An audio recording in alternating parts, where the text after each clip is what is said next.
Hi, and welcome to Marketplace Masters, the podcast where we uncover the strategies behind success on Amazon and other online marketplaces. This episode is brought to you by Merchant Spring, the leading analytics platform for Amazon vendors and their agencies. Now, Amazon vendor profitability can be tricky, but Merchant Spring's new vendor profitability module makes it easier by integrating COGS, rebates, chargebacks, and advertising costs. With insights at both the vendor code and ASIN levels, you can quickly evaluate profitability from a sell-in and sell-out perspectives. The early release program is now open with limited spots. Visit merchantspring.io or go to bit.ly/vendor_P&L to secure your participation. Hello and welcome everyone. My name is Paul Sonneveld, and today's episode, we're going to dive pretty deep into the topic of how do you actually successfully scale an Amazon agency. Now, joining me today is Filip to help me demystify this very important topic. Filip, let me introduce him. Filip is the Managing Director of Remazing. Many of you know Remazing, one of the largest pan-European Amazon and marketplace agencies in Europe. He is an international leader in providing software and services for brands on Amazon and other marketplaces. Now, Filip's career spans several operational and strategic roles, really building a wealth of experience that proved essential when he became the managing director of Remazing in 2021. And since then, he's been committed to creating e-commerce success stories for brands all around the world. And I think he's certainly well versed to talk about how to scale an agency. So, Filip, thank you so much for joining me today and being a guest on our show. Yes, super nice to be here. Thanks for having me. I'm thrilled to share some of the experiences and learnings that we've gathered in the last couple of years. Yeah, super happy to be here. Nice to see you, Paul. Yeah, likewise. Well, we caught up in person briefly last Friday, actually, and now I'm on the other side of the world. So Exactly, yeah. it's a great catch up nonetheless. So maybe before we sort of get into the topic of how to scale, um, maybe can you just paint a little bit of a picture of Remazing as an agency? Not so much like this is the pitch, but in terms of, what do you look like as an Amazon agency? Because I think you guys are a bit more of a special case, and let me explain why from my perspective a little bit down the road. Mhm. But maybe just paint a little bit of a picture for us of Remazing operations today. No, absolutely. Yeah, happy to do so. Exactly. Don't want to go into like a full pitch, but maybe in a nutshell, I think it's important when we say remazing. I mean, you use the word agency now a lot. I think that's one key component that also differentiates us a bit in the market. We are an agency, yes, for sure, full service, full on agency, but also a tool provider, so also SaaS company. I think this is also what makes us quite special. So we started off as a classic, typical Amazon agency, 2016, so in the very early days in Europe at least, and yeah, started pretty much with the content part, right? Because back then on Amazon, like it was very content heavy, a lot of SEO optimizations content. And I think one key driver there already to answer some of your questions is that we did it not just in Germany. I mean, we're based in Hamburg. Our headquarters is in Hamburg in Germany, but we did it from day one on a pan EU level. So because we had one large client, I myself studied in the US in Seattle, and so did Hannes, who founded the company back then. And we came back to Europe and directly brought like a US brand client with us, so to say, that said, hey guys, can you build the European content market on Amazon for us? So from day one, we were forced to do it on a European level. And then, as Amazon developed also in Europe, after content, there came advertising a lot, other services, retail services, so on and so forth. So we built out like a full service portfolio. And then also in the very early days started to develop our own software that also then served us internally first, but then also 2 years ago opened it up for other partners externally. So, and by now, really full service Amazon agency, tool provider, and I think there's the last addition I make here. Of course, as the industry evolves, right, retail media, we are not just 100% focused on Amazon any longer. So 1.5 years ago, approximately, we also opened ourselves up to other marketplaces such as Autoball.com, Shop Apotheke, all these exciting marketplaces in Europe that we also now serve our clients.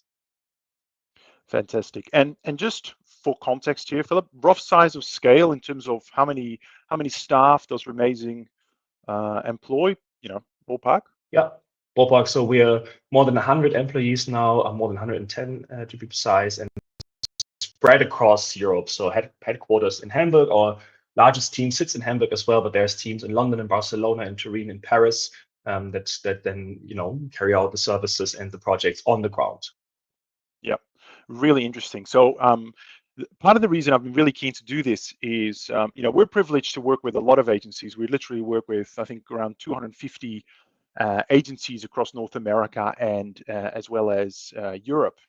But what we are seeing across our base of clients is very few agencies really manage to grow beyond that, let's say 20 to 30 people, maybe in one or two countries.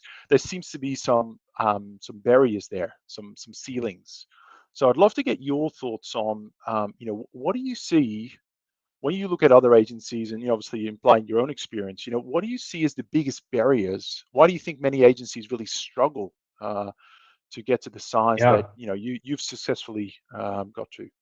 Yeah, I mean, to be fair, right? I haven't been part of another agency or inside another agency, so it's all like outsider's perspective, right? I don't want to. There's great other agencies out there also doing fantastic jobs, so I don't want to kind of tell something I don't know from the inside. But what my feeling is, and looking at our case, at least in Europe, definitely one component is the international setup, right? So that's what I see sometimes when I look at other agencies that are doing similar things at one point, and also with how Amazon especially developed in the last couple of years with the PAMU trend, is that at one point it gets tough if you only have one team on the ground in one market, right? Because as projects and as clients grow, even though in the beginning they are focused on the French market because they are from France, or on the UK market because they're from the UK, but eventually at least if the case goes successfully and the brand's growing, eventually what we see in Europe is that there's kind of the question coming up, hey guys, we also want to crack the German market, for example, want to crack the Italian, the Spanish market. Can you please help us there as well? And then, of course, if the answer is we can, but maybe we have to then cooperate with another agency that's based there, or we have to hire some freelancers, or we, have to kind of then for the first time figure out how to really scale on those other regions, other countries. Then my experience is then it becomes a bit tricky, right? And the partner then eventually maybe says, okay, guys, it's been a nice ride, maybe, or hey, we can keep like the one project in our core market. That's fantastic. But for the other one, then maybe we need a partner that's really having like people on the ground and really experience in those other countries. So I think this is definitely one, let's say, milestone, right, where it decides can you continue to grow. And the other one, definitely part of the answer is, and I think we've been quite lucky in doing so very early on, develop like software, have like really this internal software that is supporting us, is making our workflows much more efficient.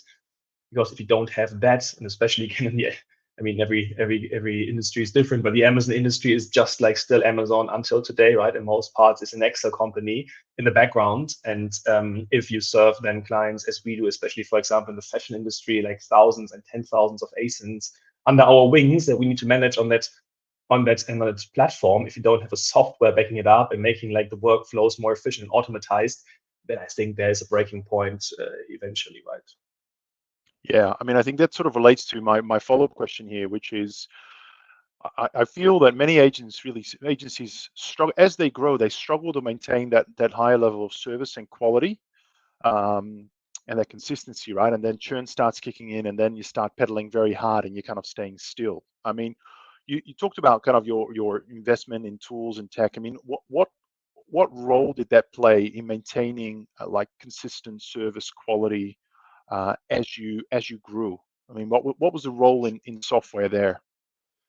Huge, really huge. I think really huge, and a key element, right? I mean, again, I cannot tell you what would have happened if we don't have this, like this internal software. It's tough to say, but just like from imagination, I think we would no way that we could have scaled in this shape, right? Just because again, like workflows, automatized information. We have also in our software, of course, started especially focused on the content side of things, right? A content management system. We can do like the monitoring, what goes live on Amazon, kind of do like a daily, and and this just makes our lives so easier. Also giving feedback, for example, right? Just imagine these small things. If you then do it via Google Sheets or like very manually, it all starts there. And if the processes are not kind of linked to like a very well structured software system, it really gets out of hand easily, and then you lose oversight, you, as you say, right, you become less efficient, like your margin sinks, and these kind of things happen, then plays a huge role. I want to add Yeah. though, however, and I think, just kind of now thinking about it, I think I named two of the, let's say, hard facts that made it possible for us to scale to the size. I think when I think about agencies, then linked to that, at least two or three also soft facts also come into play here, right? When it comes to about, for example, culture, when it comes about we talk about leadership and these kind of things. And I think also here, definitely we've been quite lucky that apparently we did some things right, but you always need these two components. So it's like the hard parts, the hard facts, and then also, of course, the softer ones. Yeah. Look, I'd love to get back to you on the topic of leadership and culture in a sec. I just want to prod a little bit further on the software side, because there might be quite a few agencies listening to us and say, right, well, the starting position is different now. What's the best place to start from a software point of view? Just to sort of illustrate it a little bit. I can think of different types of software that an agency might be used for. There's things like CRM, that might be workflow, that might be like a PIM, channel integration. There's analytics and reporting. Obviously, I think everyone sort of knows the kind of the PPC tools, and they're fairly well used. But if you think about some of those core systems, is there an order or a sequence or advice around prioritization? What must come first versus what can come a bit later?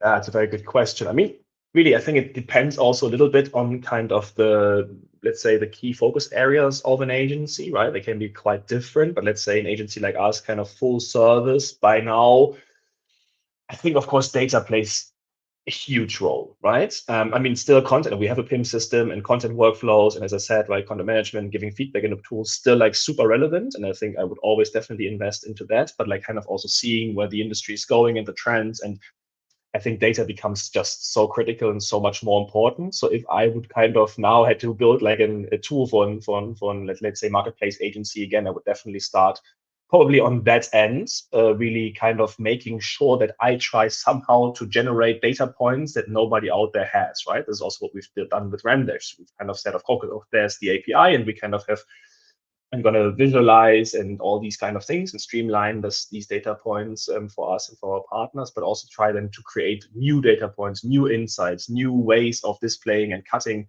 the data that really adds in value in the daily operations for larger global brands. So I would definitely start on that end. I mean, you've mentioned it, PPC management.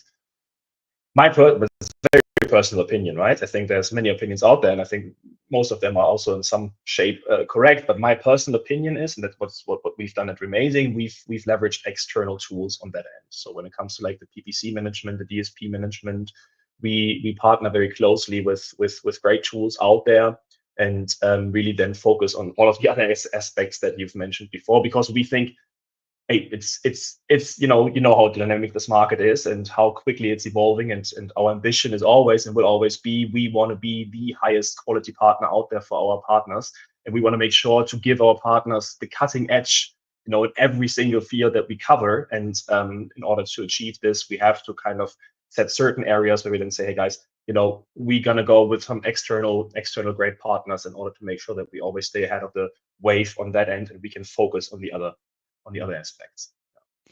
So to me, that sounds like in your mind, Remazing has a good framework for determining what do you build. So can we add a competitive advantage? Can we drive insights that no one else has?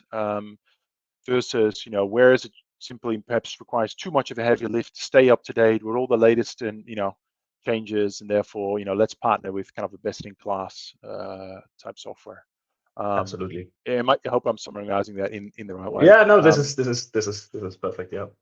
So on quality, so you mentioned quality and you mentioned about kind of tools, but very practically, right? A lot of agencies have teams in different continents, right? You mentioned at the start of this call, okay, we have a team in Germany, and we've just hired maybe the first person in Italy, and maybe in Barcelona we have another person. How do you make sure, right, that the person in Barcelona and in Italy delivering to the same quality and standard that your clients expect of you that is associated with your brand? I mean, what else do other agencies need to think about as they're trying to solve this? Yeah. Very good question. Also here, probably like many parts of my answer. One part again, I don't want to repeat myself again, standardized workflows through a tool, standardized, we, for example, one thing that we also have is like an internal wiki that we built over the years, starting like from an internal Amazon Academy where we kind of train our people, make sure that we stay ahead of the curve. And whenever there's a new learning, we share it and then set the video live so that other people can learn. We have an internal wiki that makes sure that, people around the world can access the knowledge that sits in one hub. We can transfer it to other hubs. So I think, again, here tooling and making sure like, workflows are defined, are very much agreed on, are like shareable, are accessible from around the world is key. But here really also like to this question, I think the component comes in is culture. I think this is a huge culture and communication is a huge kind of part of this, especially if you do it across several locations and even languages and cultures in itself. So this is really also what we put the focus on from day one, right? Making sure, hey, we want to be super close to our, even though they might not sit in the same office, but still, have tools and have like workflows or to make sure to really understand on a daily basis, hey, what are the people thinking? What is their obstacles that they have in front of us? How can we kind of get them out of the way extremely fast so that we kind of make sure that the quality, as you say, stays the same across the globe. So for example, just here we have one tool external tool that we leverage where we continuously measure kind of the happiness and the feedback of our teams like on a really granular level. So there's like one platform, we always know when there's something like in the way. There's even, in an anonymous way, people can across the globe kind of share the feedback there, and we can tackle it and make sure that we kind of get it out of the way if there's a certain hurdle. And then communication is so key, right? This and I think there's several things that we do there, starting from, hey, we really want to make sure that even though we're spread across like several regions, we want to have several touch points per year where we make sure we bring everybody together still, right? In one place to make sure that we also like see each other face to face, that we have a good time together, that we have workshops together, that we kind of have create this feeling of, hey, we might be spread across several regions and hubs, but still at the end of the day, we are all kind of pulling the same string here, and we're all moving in the same direction. And of course, then also fun stuff comes into it. So summer offsite, just as an example, is a huge thing that we put focus on, make sure everybody has a good time, comes together, and we create this link across teams that are sitting in several cities across the world. Yeah. Yeah, I was going to ask you the frequency of bringing the team together, and I just want to ask a little follow up there around. So when they get together, how do you? I mean, I imagine it's at least for a couple of days. I mean, how do you think about the agenda for those events, right? Because I'm always tempted, like, oh, there's going to be people going to be here for 5 days. In fact, we've got a whole team coming to Melbourne in November. Yeah. And there's always a temptation, like, oh, they're going to be doing training, and I'm going to, I'm just going to cram their brains with stuff. But then, obviously, building just relationships is important, and also just helping people like unwind and get to know each other in a more of an informal environment as well. I mean, what's been the philosophy at Remazing in terms of how you think about those get-togethers? Yeah, and I think here comes another key component into play that I should have probably mentioned even earlier, right? People, right? If you said it yourself, people are so, because in the end of the day, especially on the agency side of things, what we do, not so much the SaaS thing, also there, but especially on the agency, it's a people's business, right? Like everything that we do, every service, every delivery that we send to our clients, at the end of the day, it's people working with people. So the people are so key. And here, I think, just to be honest, I think it's one component, I think, where we just have been extremely lucky. I don't know, I literally cannot tell you how or why. This is just maybe, but we've been extremely lucky that the right people, especially in the beginning, but still always, right, are joining us. And I really like fantastic, especially young, driven people. It's extremely motivated, kind of giving, trying everything every day to stay ahead of the curve. And it's just fantastic to see, like, what kind of talented people, we're very humble about that, are joining us and continue to join us and kind of make the whole thing here possible. That's like definitely one thing I want to underline. And also kind of then brings us back to the point when we think about these days and these kind of offsites and spending time together. To be very honest with you, like, it's so natural, because we know just by, of course, we have an agenda, and we have workshops, as I said before, and we always have a nice party and great celebration, celebrating our successes together. But just because people are so nice, and there's just such a great culture within the company, like, we know we could just easily put them like in one room for like a full day, let's say, right? And we know people would, they would have a good time, because they just appreciate spending time together so much. They would even come up probably with some of the things they can do on kind of ideas that they create there. So this is really kind of why these kind of events are so easy for us, because we have such great people working at Remazing, and making it so easy to have these fantastic offsites. But yeah, there's always an agenda set.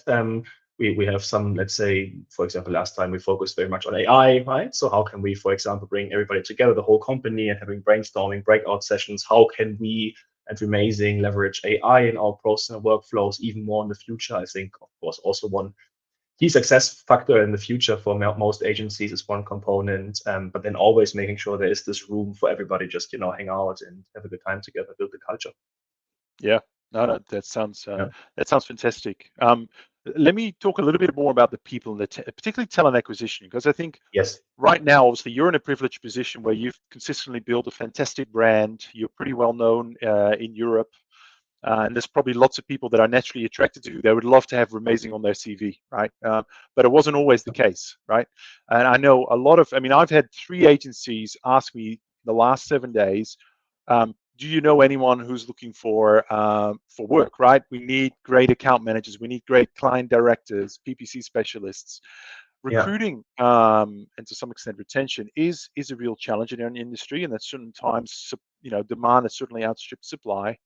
So I have 2 questions really for you on this. Yeah. One, how did you go about the recruitment process in the early days? Maybe particularly as you were trying to grow from maybe the 20 to the 50 kind of mark.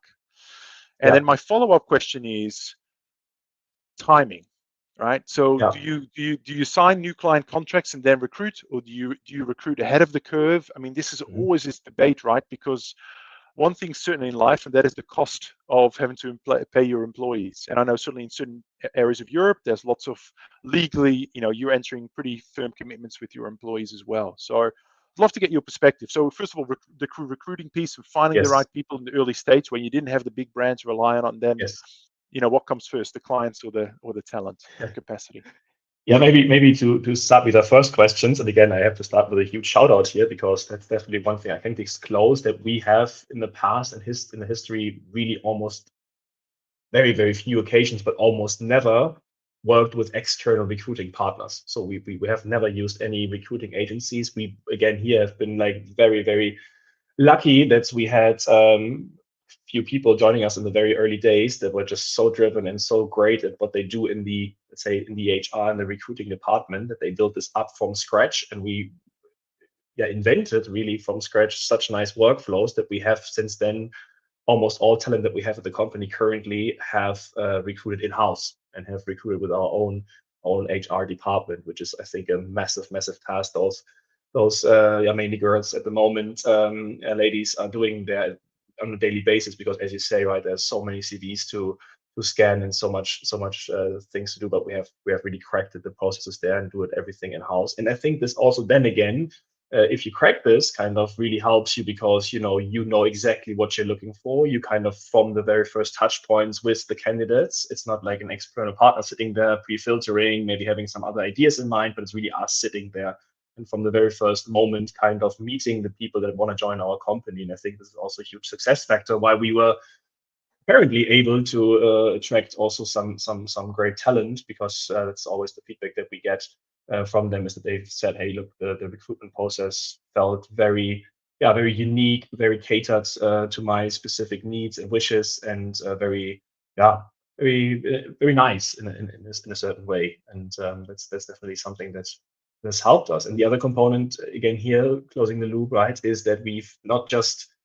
hired from one talent pool, let's say, just like, from Germany, or just from Hamburg or Northern Germany, or, but because we've been so international from day one, we were able to tap into talent pools across Europe, and really has been in every country, UK, Spain, Italy, France.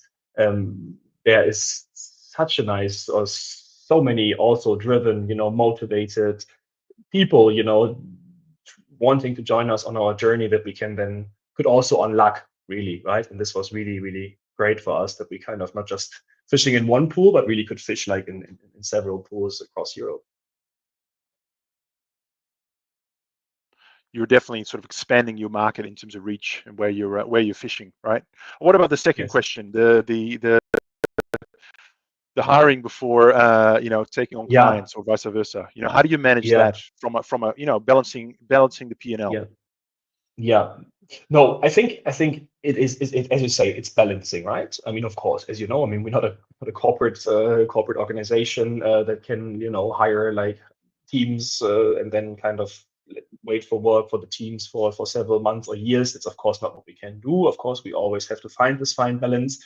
But I think also here we found our workflows that work really well for us, where we can make sure that we have, as soon as a project kind of becomes clear, it becomes more realistic, that we then, again, with our in-house, with our very efficient recruitment process, make sure that we have the right teams in place at the right time. We've also invested a lot of energy, also probably coming back to one question, what made the success possible, in internal controlling, right? It's really measuring like in the detailed way. I mean, data is so powerful, really kind of understanding the capacities of our teams on a daily basis, really, right? Kind of, and forecasting the capacities. We've invested a lot on that end and making sure that we really find this fine balance and know kind of not just today, what is the capacity today or tomorrow, but even in 1 month and 2 months, and thus making sure that we can really balance kind of, let's say, the pipeline that we have on the one side, and then of course the teams and the talent on the other side, on a steady basis. That works really well for us. And maybe this also being said, kind of in the position that we are, and as you know, right, we are focused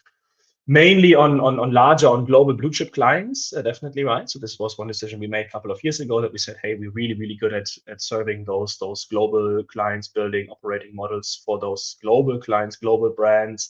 And with them, of course, let's say the sales, the pitch, the RFP phases are quite long, right? Of course, they several teams involved, procurement involved. Sometimes, you know how it goes. So it's not like anymore that a brand comes up and says, at least 80% of the time, not, hey, let's start tomorrow and let's start a big project, But it's always kind of this approaching phase. We always, discuss the scope, and then by then that gives us time with our very efficient internal recruiting processes to make sure that we kind of, adjust our capacities accordingly. Mm. Yeah, I really like your. I haven't heard many agencies talk about the capacity modeling, right? It reminded me of my good old days being a management consultant and doing some of this work for some really big banks, working out staffing models and those sorts of things. Yeah, That is definitely a great capability to have on that front. so I, important. I want Yeah, to ask you. I want to ask you about leadership, right? Because I yeah, think and you've already touched on it in various roles. I mean, leadership is kind of everywhere, but specifically, I want to ask you about, that part when the owner or the founder, and sometimes might be, one or two in the business that have founded the company. There's a certain time at which the owner or the founder can still oversee everything, right? There yeah, might be, 10 people working below them, some account managers and all that, but somehow they can still have their fingers in different pies and sort of make sure everything works.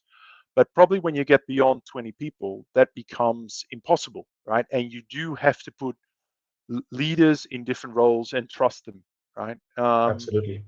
And I'm just interested. I mean, of course, everyone sort of agrees with that at a conceptual level, but in a Yeah. practical level, in terms of your experience, how did you go about making those decisions, and what qualities did you look for in appointing people in those leadership roles? Yeah, well, it's a great question and fully agreed. I think there's no way that we could have done this without really, having the right talent or such great talent in such key roles, definitely.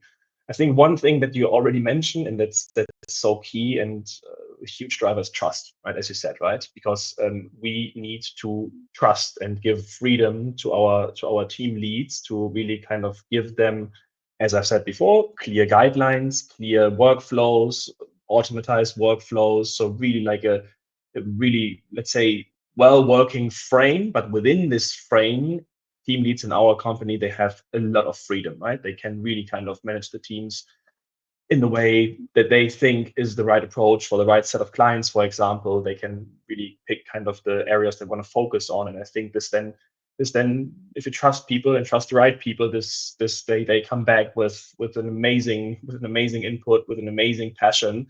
And that worked out really well for us. And at the end, again, like kind of repeating ourselves, and maybe it's a bit of a yeah, let's say sad answer, but we've been also extremely lucky. It's just like one component, right? Because we had such great people, talent joining us at a very early stage when there's literally not much that we could present them other than like a vision, an idea, a culture, yes, and an idea for a culture that we had. And those guys said, hey guys, we believe in this. We want to do this together. We want to join you. And since then, invested like their full heart into this. And I think, yeah, this I think is also a bit of yeah, lack of or like yeah, happens, right? But still, then like once they've been there, we are doing everything to give them the freedom to develop their own leadership styles. And again, also here, of course, communication is key, right? Because also here, finding the fine balance between, okay, of course, trusting, letting people their room to grow and their room to find themselves, to find the leadership. But of course, then whenever there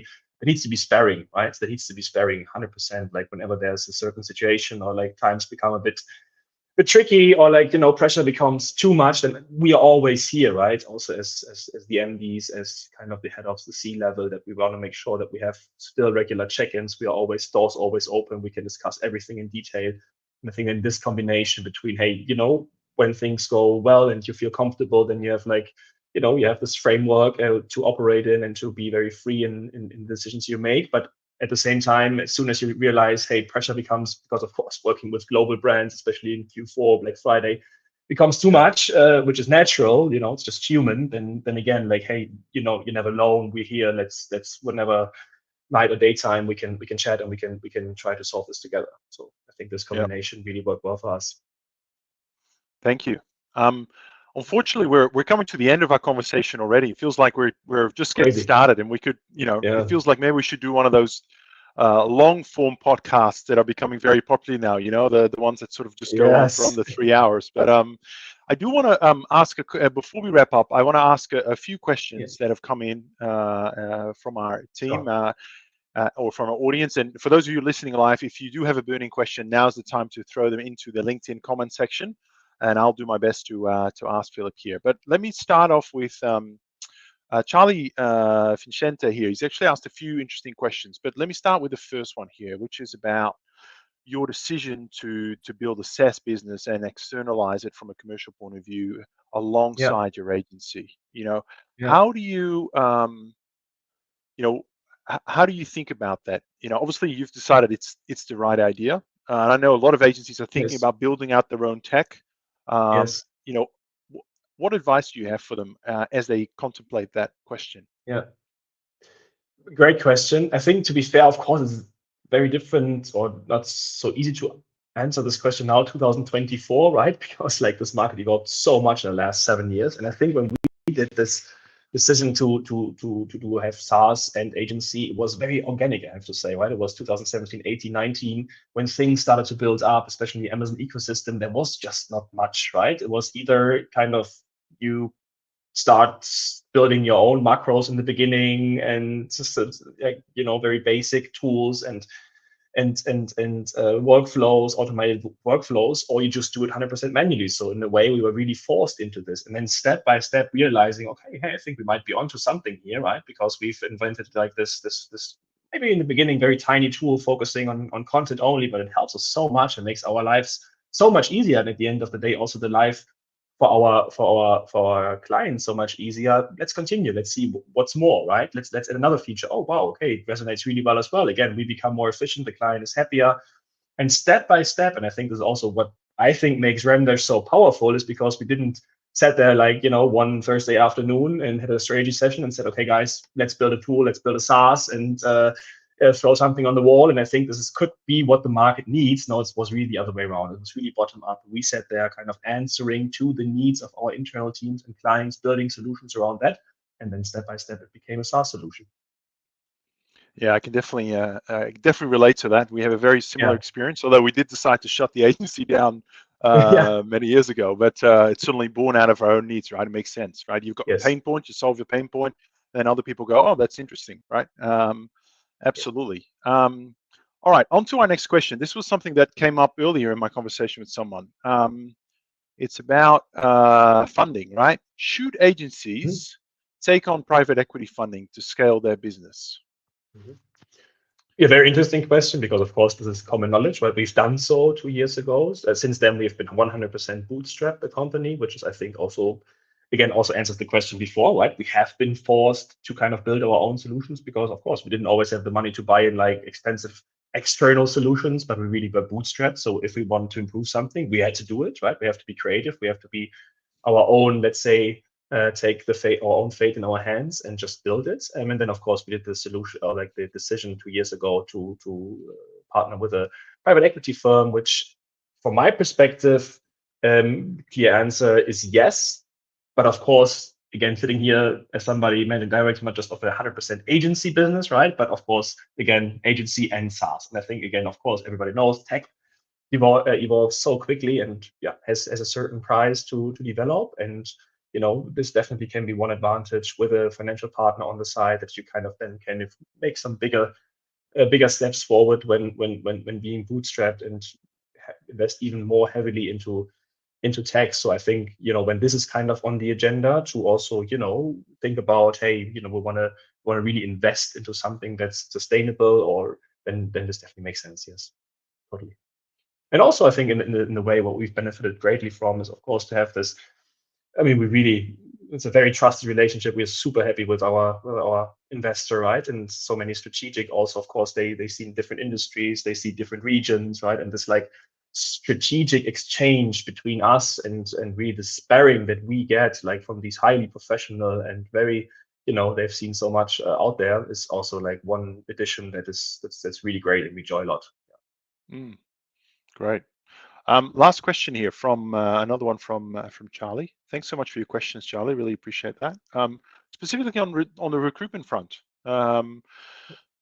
is your HR team, is it geographically placed where the majority of your team is located, or is it based where your HQ is located? So in other words, are they all in Hamburg, Yeah. or are they sort of spread out and tailored to local markets?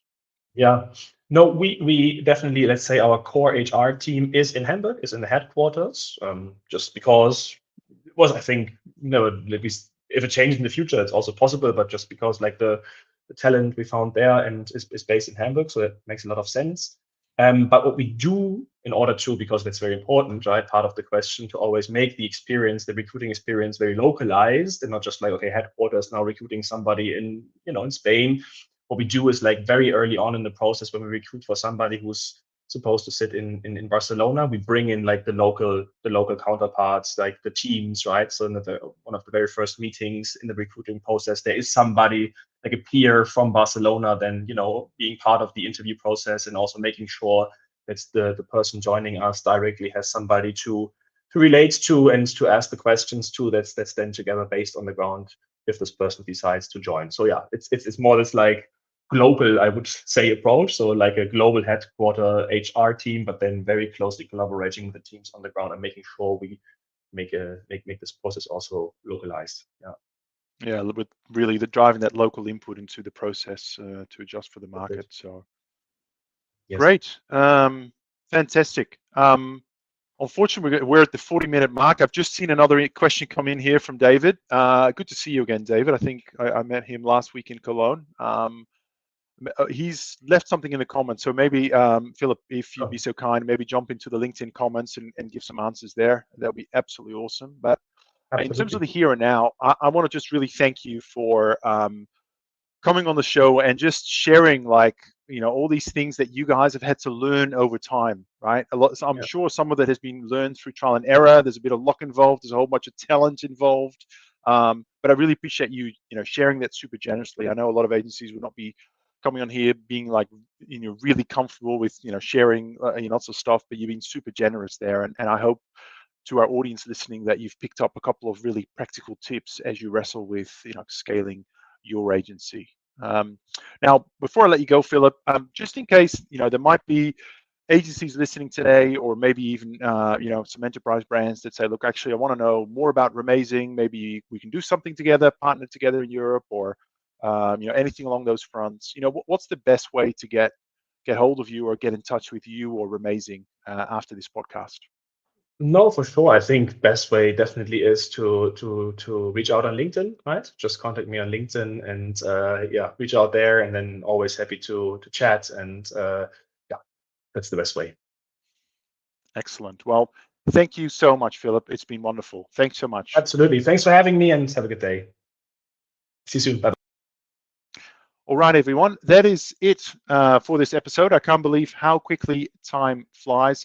I hope you found this discussion on how to scale your agency useful, and I hope you've managed to take away some really practical tips from this episode. Of course, if you're looking for more insights, please check out our video on demand library at merchantspring.io for a whole wealth of content. And of course, if you are ready to take your agency or vendor analytics to the next level, feel free to reach out to me or the team here at Merchant Spring. I would love to show you how Merchant Spring perhaps can play a role. That is a wrap for this evening. Thank you so much for tuning in. Take care. Until next time, goodbye.